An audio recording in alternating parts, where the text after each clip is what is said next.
Hey guys, welcome back to Zane Customs. In this week's episode, I'm taking you through the process of sculpting Marvel Comics' Carnage.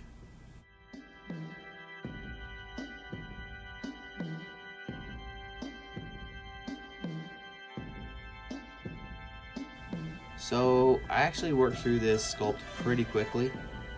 If any of you have watched my videos in the past or follow me on Instagram, you'll probably know that I've done a Venom in the past, and I kind of wanted to do this one in the same vein.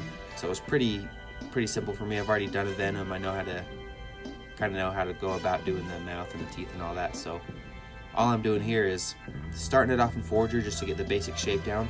And I like Forger just because it's quick.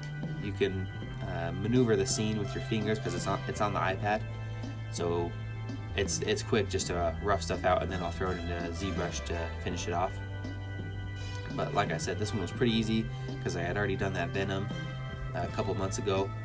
And all I'm doing here in Forger is just getting the basic anatomy done, doing his muscles and his head and all that. And then I'll move into ZBrush pretty quick because I don't really like doing the posing in Forger. It's possible, and I've done it in some of my past videos with some of my sculpts, but it's way easier with ZBrush, and ZBrush is just a lot more powerful, so you can do a lot of things way better. So I end up moving to ZBrush pretty quick with this particular sculpt. So this is about as far as I took it in Forger.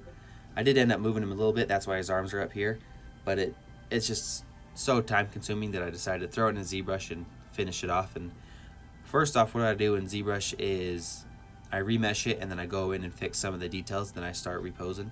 And also you can see that I got Venom in the same scene. And that's basically for two main reasons. One of them is for like size reference and anatomy reference. Carnage is a lot more creepy in the comics, look wise and like lore wise. He's a serial killer, and so I wanted to bring that across, make him look a lot more creepy. So like being thinner with the long arms, and you'll see I give him some big massive claws. And I think a lot of what I did with like his face, his teeth, I think that kind of helped to make him look a lot more creepy. And I was able to use Venom as a reference to go back and look at him and think, oh, I want Carnage's teeth bigger or smaller, or whatever I want to do there. Secondly, like I said, it was for setting the scale. I wanted them to be a similar height because I want you to be able to purchase these both off Etsy and have them, like if you wanted to put them next to each other, look like they're in the middle of a fight or yelling at each other or something. So that's another reason I had Venom in here, so I could make sure they would work that way. And you can see here I'm starting to pose him. I want him similar to Venom, where he's kind of hunched forward and looks like he's yelling at something. He's going to be a little bit of a different pose, but overall pretty similar. And here you can see right there I just was pulling some of the mesh up to connect with the top of his mouth, and that's technically two different meshes that are coming together. And then if I go ahead and remesh, then it'll bring it all in and make it one again. And that's another one of the benefits of ZBrush. ZBrush has something called dynameshing, where Forger has a remeshing tool, but ZBrush is just way better. Again, it's called Dynamesh, and basically it's just remeshing on steroids. And for those of you that don't know what remeshing is, it's basically when you're sculpting digitally, your sculpt is made out of a bunch of tiny squares or triangles, polygons, whatever. And as you sculpt it, they'll sometimes get stretched or warped, so that's why sometimes you'll see, like in his mouth right there, as I was sculpting it back, it was just making a bunch of weird shapes and stuff. It's because it's only so much triangles. So if you start with a base mesh, or right here you can see with this tongue it looks really weird, but then I'll go in and remesh and smooth it out and it looks fine. So remeshing reapplies an even layer of triangles or squares over the whole body so that you can sculpt evenly and you don't have one massive triangle that's stretched all weird for the tongue. Now it remeshes and adds an even layer of similar size triangles across the whole tongue, if that makes sense. Kind of confusing. If you guys have more questions about that, just let me know in the comments and I could do a better video describing it with better visuals. But that's basically what it is, and that's why part of the reason I love ZBrush so much. You can do a lot more with it, whereas in Forger you can remesh technically, but a lot of times you can only remesh to such certain polygon count, so it'll take it down and take all the detail out and be like, even if you have hands and the fingers, once you remesh, all those fingers will kind of merge, because Forger's not smart enough to realize that what's going on and they're supposed to be separate, and also it can't do that high of a poly count anyway, so you end up with a lot of problems there. That's why right now he doesn't have hands, because I remeshed him in Forger before I moved him over here, just early on. And sometimes that doesn't matter, like in this sculpt I knew that I was going to change his fingers into these massive claws, so I didn't really care how they were looking, but that can sometimes be a problem, especially for me, because I have some of the hardest times doing hands and fingers in general, so that's something I try to avoid, but here it didn't really matter.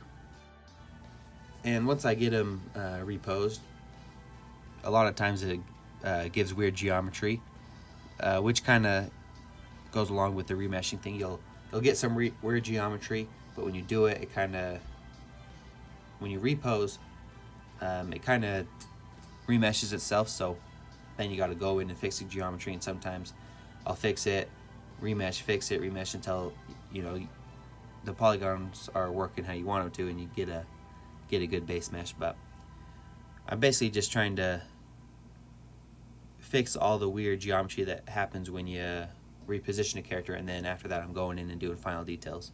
Here you can see I'm working on his hands, and like I said, they're pretty simple. That's why I wasn't too worried about them. They're just claws, and I have a lot easier time doing like claws or stuff that's not super realistic, because, you know, people aren't going to be able to tell obviously that it looks bad, you know. So that's why I tend to lean towards doing, like, I sculpt a lot of dragons or monsters or things like that, is because I can kind of make up a lot of the random details, and nobody's ever seen a dragon in real life, you know, they're not real. So if I make up a detail for how the muscles work on his chest or something, you know, somebody that understands anatomy of animals or humans might see that and be like, well, if dragons were real, it wouldn't work this way, but majority of people aren't going to notice, you know. And so that's the same thing that goes with like hands and faces. Those are the hardest things for me, but when it comes to Venom, I mean, he doesn't look like a human head, you know, he looks like a monster. Same with his hands. They look like human hands more than they do like an animal hand, but I can still kind of push the boundaries and to levels that you couldn't really with a normal human hand, and make it look good that way. So here I'm pretty much happy with the whole model at this point, and I'm going to go ahead and start adding in some of the black lines he's got over his body. Any of you that have read the comics, seen Venom, you know he's red and he's got lines going through his muscles, so it looks like actual muscle that someone would have under the skin. And then he's got like the black symbiote goop kind of going over it, and I don't know if they're supposed to be webs. They don't necessarily look like that. They look more like some sort of organic muscle, something that you'd see in your body.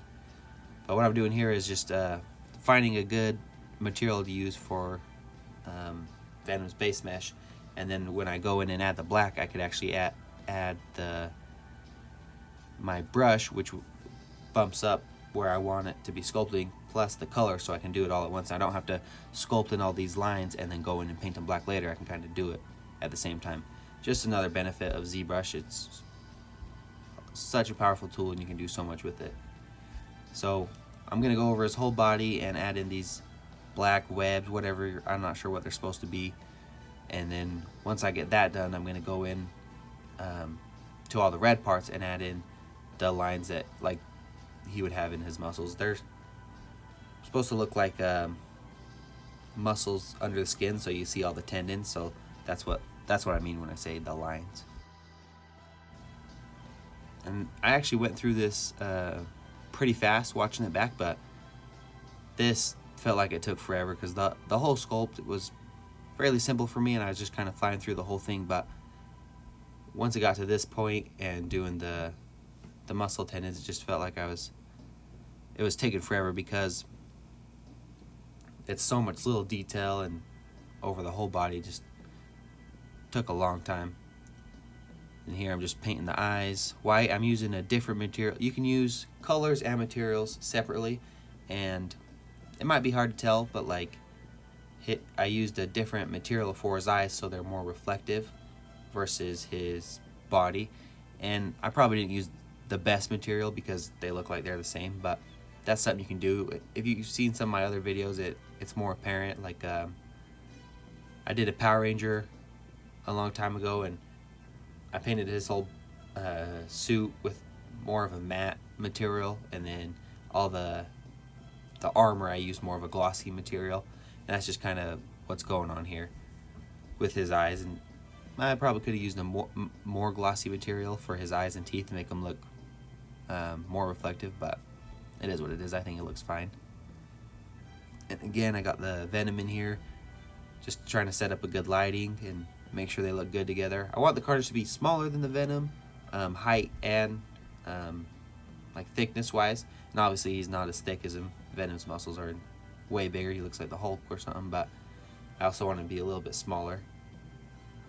And now here's what I was talking about, where I'm adding in the muscle tendons and all that. And this also was pretty time consuming, just going into every little nook and cranny between these black webs and sculpting in lines. And it was easy work just sculpting in lines, and looked good. You know, you couldn't really mess up on it, but it just took a long time. And I actually did have to make sure that I didn't accidentally sculpt lines into the black webs, because that can mess that up. So yeah, then I just go over the whole body with this, and it takes quite a while. So one thing I wanted to bring up is I have a lot of different projects going on at once. Like, if you've watched all my videos, you know I got all those Minecraft recreations. Then I did a Zuko a while ago, and I got some other Avatar characters in the works, and I got these Marvel characters I'm doing. I got some more Marvel characters in the future. But really, I just, whatever you guys like watching, that's what I want to do. I'll probably throw in some of my own stuff here and there. If you guys don't like these Marvel characters, I'll probably still do some here and there, because I love Marvel characters, like doing them. But if you guys have any suggestions, I'd love to hear them. I had someone suggest the fairy that I sculpted a couple weeks ago, and so I did that. You know, I don't have a lot of people commenting ever. You know, usually if anyone comments, it's like one person per video, if that. So if you want to comment and suggest something for me to sculpt, I'll probably do it, because there's not a lot of people saying anything in the comments. So just let me know if you want me to sculpt anything in particular. I'll do it. More than likely, I mean, like I said, I do have a lot of other sculpts in progress. The Avatar ones, I really want to get back to the Minecraft ones at some point. I'd like to finish doing all the Minecraft mobs, because Minecraft is just a game I love, and I love Avatar is my favorite TV show. I love superheroes, comic books, the Marvel movies, all those things. So those are things that I'm gonna do probably regardless. But if you have any good suggestions, anything I should sculpt, I'll more than likely do it, because you know I've got nothing to lose. So, and I'm not necessarily gonna get a suggestion in the comments and then have that video next week. You know, these sculpts take time. Some of them are faster than others. This one was pretty quick, but like I said in my video about doing Zuko, that one probably 30-40 hours of work went into that sculpt. So some of these sculpts take a lot longer to work on. My next Avatar one's probably not going to come out for a while because it takes so much longer. So, you know, depending on what you guys might suggest, it might take me a long time, but I'm willing to try anything. So if you guys have any cool suggestions, probably a pretty good chance that I'll try it. That's the finished sculpt right there. I threw up some pictures to get some better angles, better looks at the sculpt, and what he looks like side by side with the Venom. I really appreciate anybody that is willing to watch these, comment, subscribe. Really appreciate that. Check out my Instagram and my Etsy account. Anything you see me sculpt on here is going to be on that Etsy account if you want to buy it. And yeah, again, just really appreciate anybody that's willing to watch these. And if you want to comment any suggestions for me to sculpt, let me know down below. Thanks for watching.